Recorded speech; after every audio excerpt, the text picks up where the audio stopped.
नमस्कार, बहुत स्वागत है आपका। आप देख रहे हैं द न्यूज, आपके साथ मैं सृष्टि मिश्रा। राहुल गांधी के ऊपर एक कहावत अभी जसता हुआ दिखाई दे रहा है। आपने ये कहावत सुना होगा कि एक तो चोरी ऊपर से सीना चोरी, तो ये कहावत आपने भली भांति सुन रखी है। अब राहुल गांधी पर ये कहावत बिल्कुल सटीक बैठ रही है। बड़ी खबर, मोदी सरनेम को लेकर जब सुप्रीम कोर्ट ने जवाब मांगा तो राहुल गांधी ने कहा कि मैं सॉरी नहीं बोल सकता, मुझे माफी नहीं मांगना है, और ऐसे करने से कोर्ट में जो ट्रायल चल रहा है उसकी दिशा बदल सकती है।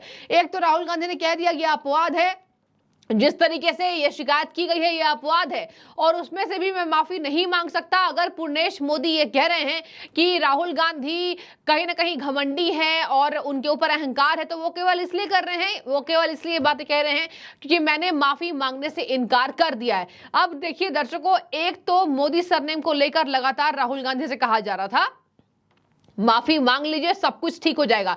सांसदी चली गई, वायनाड से सांसद थे, अब वो सीट खाली है। और देखिए यहाँ पर वायनाड की जनता ही छोड़िए, पूरे देश की जनता ये कह रही थी कि राहुल गांधी माफी मांग लेते तो कांग्रेस का कुछ बेड़ा पार हो जाता, लेकिन नहीं, राहुल गांधी माफी नहीं मांग रहे हैं। सुप्रीम कोर्ट में 4 अगस्त को इसको लेकर सुनवाई होनी है। मामला सुप्रीम कोर्ट, सर्वोच्च न्यायालय पहुंच चुका है, सुप्रीमो तक ये बात चल गई, लेकिन अब राहुल गांधी फिर भी पीछे हटते दिखाई नहीं दे रहे हैं। दर्शकों, राहुल गांधी को अब सारे एक्ट की याद आ रही है। आरपी एक्ट के तहत देखिए इन्होंने क्या कहा।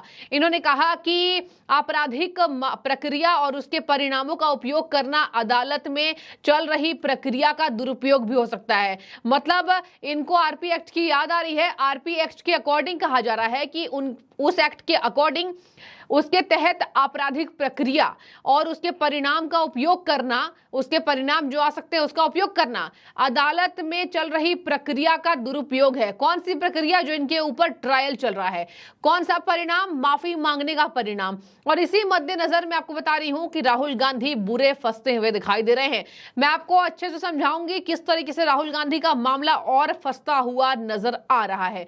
आगे मैं आपको बता दूं कि पूर्णेश मोदी ने भी हलफनामा दायर किया था, राहुल गांधी ने भी अपने लिए याचिका डाली थी, और जब सुप्रीम कोर्ट के जजों ने उनसे जवाब मांगा तो कह दिया कोई मामला बनता ही नहीं, कोई कृत्य मैंने ऐसा किया ही नहीं, कोई अपराध मैंने नहीं किया, तो मैं माफी नहीं मांगूंगा। एक बार मैं आपको याद दिला देती हूं, राहुल गांधी ने कहा था सभी मोदी चोर क्यों होते हैं, ललित मोदी, नरेंद्र मोदी, और देखिए कह तो गए, भावनाओं में बह गए, लेकिन अब उनके ऊपर अपराध का डंडा बरसने लगा और अब ये मामला कोर्ट तक चल गया। अदालत की शक्ल उन्हें देखनी पड़ रही है और अब फंस गए हैं। कांग्रेस की जो जनता थी वो भी खिसकती हुई नजर आ रही है, कह रही है कि राहुल गांधी को इतनी भी समझ नहीं है कि बोलना कैसे है। अब 2019 का मामला था, 2023 में सांसदी उस मामले ने छीन लिया।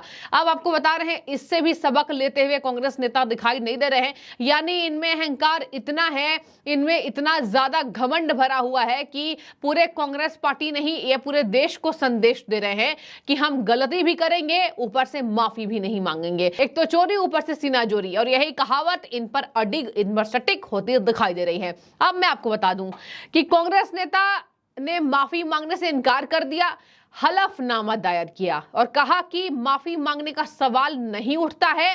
प्रथम दृष्टया से ये मानहानि का मामला नहीं बनता है। इनको प्रथम दृष्टया के सारे रूल्स एंड रेगुलेशंस अच्छे से पता अगर होता तो आप ये हरकत नहीं करते, ये जनता कह रही है।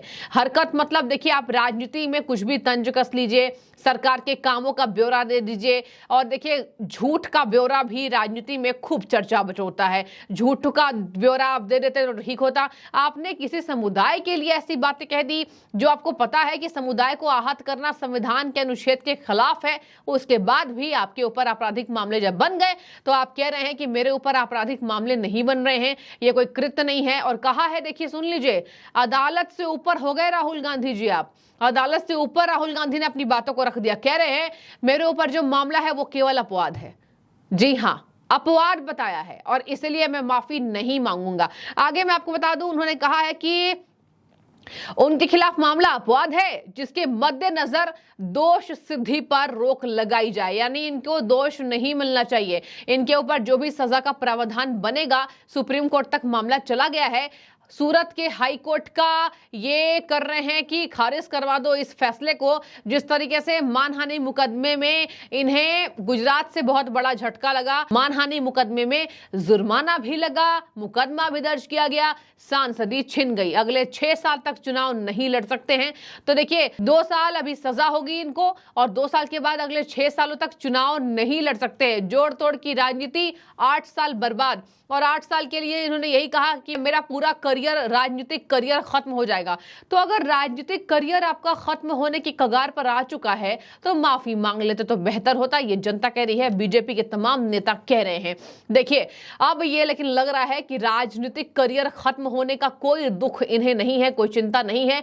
घमंड सर्वोपरि, कांग्रेस का अहंकार सर्वोपरि, गांधी परिवार का अहंकार सर्वोपरि, और इसी वजह से ये बोल रहे हैं कि मैं माफी नहीं मांगूंगा। आगे मैं आपको बता दूं, सुप्रीम कोर्ट से गुजरात हाई कोर्ट के फैसले पर रोक लगाने की इन्होंने मांग की है। राहुल गांधी पर 2019 का मामला लटक चुका, पूर्णेश मोदी ने इनके खिलाफ मुकदमा दायर करवाया था। और अब देखिए हलफनामे में इन्होंने क्या कहा है।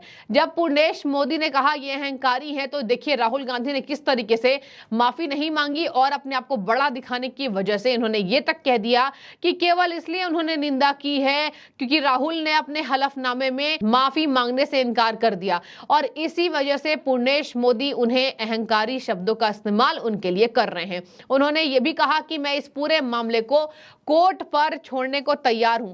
तो देखिए कोर्ट तो फैसला तय कर चुकी, अभी आपको गुजरात से झटका लगा, गुजरात से झटका लगने के बाद राहुल गांधी को सुप्रीम कोर्ट से भी झटका लग सकता है। अभी कुछ बोलना देखिए बेवजह वाली बातें हो जाएंगी, अभी कुछ नहीं बोल सकते हैं कि आखिर राहुल गांधी के मामले पर सुप्रीम कोर्ट क्या तय करेगी। हालांकि जजों की बेंच लगातार इस बात को लेकर बैठक कर रही है। राहुल गांधी एक दबाव भी बना रहे हैं कि मेरा मामला जो है वो आपराधिक नहीं है, अपवाद है, मैंने कोई ऐसा कृत्य किया ही नहीं।